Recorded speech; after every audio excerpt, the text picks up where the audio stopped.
இந்த முடிவுக்கு அதிமுகவை ஆட்சி அமைக்கிறதுக்கே ஆதரவு கொடுக்கலாங்கிற முடிவுக்கு வந்தாங்கிறத கேள்விப்பட்ட பிறகு கம்யூனிஸ்டுகளுக்கு எங்களை விட அதிகம், திருத்தைகளுக்கு அதிகம், தேமுதிகவுக்கு 10 பிளஸ் ராஜேஸ்வர் தான், எங்களுக்கு 4 தான். அதுக்கு மேல பேச்சுக்கே இடம் இல்லை. ஒத்துக்கிட்டு கையெழுத்து போட்டுட்டோம். தாவேகா ஆட்சிக்கு வந்து சில நாட்கள் தான் ஆகுது. ஆனா இந்த தமிழ்நாட்டு அரசியலையே நாசப்படுத்திட்டு இருந்த கமிஷனை ஒழிச்சிட்டாங்க. எத்தனை பேர் என்கிட்ட வந்து சொல்றாங்க, அவர் உங்க 2 எம்எல்ஏக்கள் ராஜினாமா பண்ண சொல்லுங்க, நானே வருவேன், நானே பிரச்சாரம் செய்வேன். அவரா சொல்ல நான் கேட்டேன். அது பொதுக்குழுவில் தமிழ்நாட்டில் இந்துத்துவ சக்திகள் கால் ஊன்ற முயற்சிக்கின்றன. பாரதிய ஜனதா கட்சி தமிழகத்தை வளைக்க முயற்சிக்கிறது என்ற காரணத்தினால்தான் திராவிட முன்னேற்ற கழகத்தோடு நமக்கு இருக்கக்கூடிய சொற்ப பலமாக இருந்தால் கூட நம்ம முழுக்க அதுக்கு ஆதரவாக போய் திமுகவோட கரம் கோர்க்கலாங்கிற முடிவுக்கு வந்தோம். இப்போ முன்னாடி எங்கள் பிஜேபி கூட்டணியில் இருந்தீங்கள்லன்னு கேள்வி நேரோட பேசலன்னு ஒருத்தர் கேட்குறாங்க. முன்னாடி பிஜேபி கூட்டணியில் போகிறப்போ போட்ட நேஷனல் அஜெண்டா ஏடிஎம்கேயோட சேர்ந்து பிஜேபி ஆதரித்த காலத்திலும் சரி, அந்த நேஷனல் அஜெண்டாவிலையோ, பிறகு திராவிட முன்னேற்ற கழகத்தோடு பிஜேபி நாங்கள் கூட்டணி வச்சப்ப அந்த நேஷனல் அஜெண்டாவில் அண்ணன் முரசொலி மாறனும் கையெழுத்து போட்டிருக்காரு, நானும் கையெழுத்து போட்டிருக்கேன். அதில் காஷ்மீர் இஷ்யூ அந்த அஜெண்டாவில் கிடையாது, 370 நீக்கணுங்கிற அஜெண்டா கிடையாது, காமன் சிவில் கோடு அந்த அஜெண்டாவில் கிடையாது, செக்குலரிசத்துக்கு எதிராக எந்த கொள்கையும் கிடையாது. செக்குலரிசத்தை ப்ரொடெக்ட் பண்ணுவோன்னு அந்த நேஷனல் அஜெண்டாவில் போட்டிருக்கிறோம்.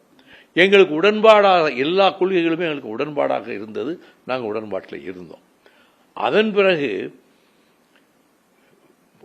ஒரு தேர்தலில் பிஜேபியை நாங்கள் ஆதரித்து நான் பிரச்சாரம் பண்ணால் கூட தேர்தல் முடிஞ்சு ரிசல்ட் வந்திருக்கு. பிரைம் மினிஸ்டர் ஆகிறதுக்கு முன்னாடி பதவி பிரமாணத்துக்கு அவன் இலங்கையிலிருந்து ராஜபக்சேயை இந்திய அரசு அழைப்பு கொடுத்துருக்குன்னு கேள்விப்பட்ட மாத்திரத்தில் நான் ஒரு கடுமையாக விமர்சனம் பண்ணி அந்த முடிவை ஒரு இமெயில் அனுப்பிட்டு உங்களை பார்க்கணுன்னு பிரைம் மினிஸ்டர் போய் பார்த்தேன். 45 நிமிஷம் அவர்கிட்ட பேசியிருக்கிறேன். நீங்கள் தமிழர்கள் முதுகலை குத்திட்டீங்க. நீங்கள் அந்த கொலகார லட்சக்கணக்கான தமிழர்கள் கொல்லப்பட்டிருக்காங்க. முள்ளிவாய்க்காலில் மட்டுமில்லை, பல இடங்களில் கொல்லப்பட்டிருக்காங்க. அப்பாவி தமிழர்கள், பெண்கள் கொல்லப்பட்டிருக்காங்க, குழந்தைகள் கொல்லப்பட்டிருக்காங்க. இவ்வளவு படுகொலைகளுக்கும் காரணமானவன் சர்வதேச நீதிமன்ற குற்றவாளி கூண்டிலே நிறுத்தப்பட வேண்டிய ஒரு கொலகார பாவியை நீங்கள் எப்படி பதவி பிரமாணத்துக்கு அழைக்கலான்னு 45 நிமிடம் அவர்கிட்ட பேசியிருக்கிறேன். பொது வாழ்வில் நான் நேர்மையை தான் கடைப்பிடிச்சிட்டு வரேன். சல்லி காசு நான் சம்பாதிச்சது இல்லை, சம்பாதிக்க வேண்டிய அவசியமும் இல்லை. கடைசி வரைக்கும் அந்த நேர்மையை காப்பாற்றுவேன். நீங்கள் இந்த முடிவு எடுத்தது மன்னிக்க முடியாத செயல். இந்த முடிவை நீங்கள் வித்ட்ரா பண்ணலை, உங்களை எழுத்து கருப்பூடி காட்டுவேன். இந்த நிமிஷத்திலே உங்கள் கூட்டணியை விட்டு நான் வெளியே போகிறேன். அந்த நிமிடத்திலே சொல்லிட்டு கூட்டணியை விட்டு வெளியே வந்து அவர் பதவி பிரமாணம் எடுக்கிற அன்னைக்கு 850 பேர் நாங்கள் ஜந்தர் மந்தரில் கருப்பு கொடி காட்டி கைதானோம். ஆகவே பிஜேபியை ஆதரித்தவர்கள் தானேன்னு சொன்னால் ஆதரித்த காலத்தில் இந்த ஆபத்துக்கள் இல்லை. பின்னாடி இந்த ஆபத்துக்களோட அவங்க தமிழ்நாட்டுக்குள்ள நுழையணும்னு சொல்லி அவங்க தர்ம சஞ்சத் அப்படிங்கிற ஒரு சின்ன கான்ஃபரன்ஸை போட்டு அதில் இந்தியா பேரை மாற்றணும் பாரத்னு, சமஸ்கிருதம் ஹிந்தி மட்டும்தான் இருக்கணும் அப்படிங்கிற, முஸ்லீம்களுக்கும் கிறிஸ்தவர்களுக்கும் இனி இடம் கிடையாது, இப்படி மிக அபாயகரமான திட்டங்களை அறிவிச்சாங்க. இவங்க இப்படிப்பட்ட திட்டங்களோடு வர இருக்கும்போது இதை எதிர்க்க வேண்டியது நம்ம கடமை. இது எதுக்கு நம்ம அடர்த்தியான திராவிட இயக்கம். எங்களை பொறுத்தளவில் நாங்கள் கான்சன்ட்ரேட்டட் திராவிடியன் அவுட்ஃபிட் தான் எம்டிஎம்கே. நாங்கள் எதுலேயும் சமரசம் செஞ்சுக்கிட்டது கிடையாது. அப்போ திராவிட முன்னேற்ற கழகத்தோடு கரம் கோர்க்கலாம், அவர்களோடு சேர்ந்து நமக்கு இருக்கக்கூடிய ஆதரவையும் அவர்களுக்கு பக்கபலமாக திருப்போம் அப்படின்னு சொல்லி தான் நான் போயிட்டு அவங்களோட கூட்டு வச்சேன். ஆனால் இப்போ ஒரு லோக்சபா தனி சின்னத்தில் தான் போட்டியிடுவேன்னு துரை வைகோ போட்டியிட்டு தனி சின்னத்தில் ஜெயிச்சார். எனக்கு ராஜ்யசபா கொடுக்குறேன்னு சொல்லி அவங்களா தான் சொன்னாங்க. வந்து சரின்னு ஏற்றுக்கிட்டேன். அதுக்கு பிறகு ஒரு 3 வாய்ப்புகள் வந்தது. நான் கேட்கவும் இல்லை, எனக்கு அவங்க கொடுக்கவும் இல்லை, அதை பற்றி நான் கவலைப்படவும் இல்லை. ஆனால் இந்த கடைசி கட்டத்தில் இந்த 5 வருஷமாக எங்களை நடத்தின முறை இருக்குல்ல, அது எங்கள் கட்சி தோழர்கள் மத்தியில் ஒரு மன வருத்தத்தை ஏற்படுத்தினது உண்மை. எல்லா இடங்கள்லையும் அது ஒரு சில அமைச்சர்கள் நல்லா மதித்து நடந்தாங்க. அவருக்கு முதலமைச்சர் நல்லா மரியாதையாக தான் நடத்தினார். அதுலெல்லாம் எனக்கு ஒன்றும் வருத்தம் கிடையாது.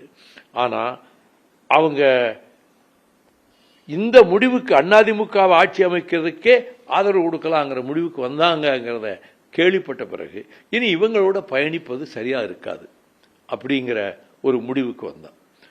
அப்போ எலெக்ஷனுக்கு முன்னாடியே நீங்கள் அவங்ககிட்ட சொல்ல வேண்டியதான்னா, கூட்டணியில் இருந்துக்கிட்டு நான் ஒரு வார்த்தை அவங்கள விமர்சித்தது கிடையாது, எதிர்த்து அந்த ஆர்ப்பாட்டமும் நடத்துனது கிடையாது. கூட்டணியில் இருந்துக்கிட்டு அதெல்லாம் சொல்லக்கூடாது, அது கூட்டணி தர்மமாகாது, நம்ம அதை மெயின்டைன் பண்ணுவோம்னு சொல்லி மெயின்டைன் பண்ணேன்.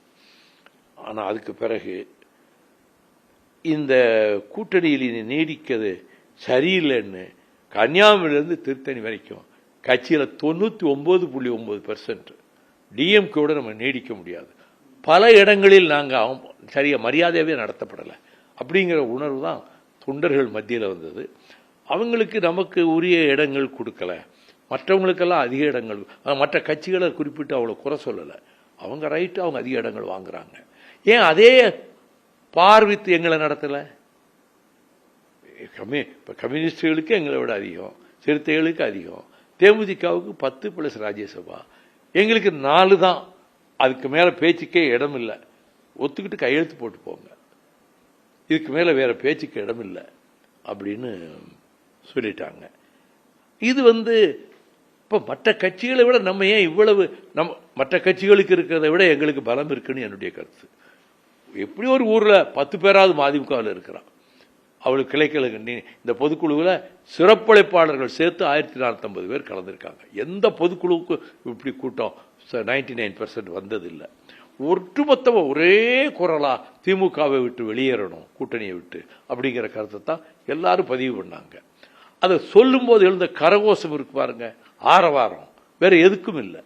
அப்போ அந்த முடிவை நாங்கள் எடுத்து திமுக கூட்டணியை விட்டு விலகிக் கொள்வதுன்னு. அப்போ இடைத்தேர்தல்கள் வந்தால் நீங்கள் என்ன செய்வீங்க? இடைத்தேர்தல்களில் தாவேக்காவை நாங்கள் ஆதரிப்போம்.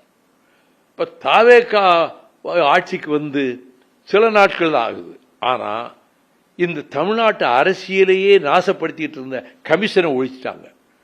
எத்தனை பேர் என்கிட்ட சொல்கிறாங்க, போனால் சதுரடிக்கு இவ்வளோ கமிஷன் கொடுக்கணும், ஒரு லைசன்ஸ் வாங்கணும்னா இவ்வளோ கொடுக்கணும், எல்லாத்துக்கும் ஒவ்வொரு வேலைக்கு தலையாரி வேலையிலேருந்து ஆயா வேலையிலேருந்து எல்லாத்துக்கும் பணம் தான், கமிஷன் தான்.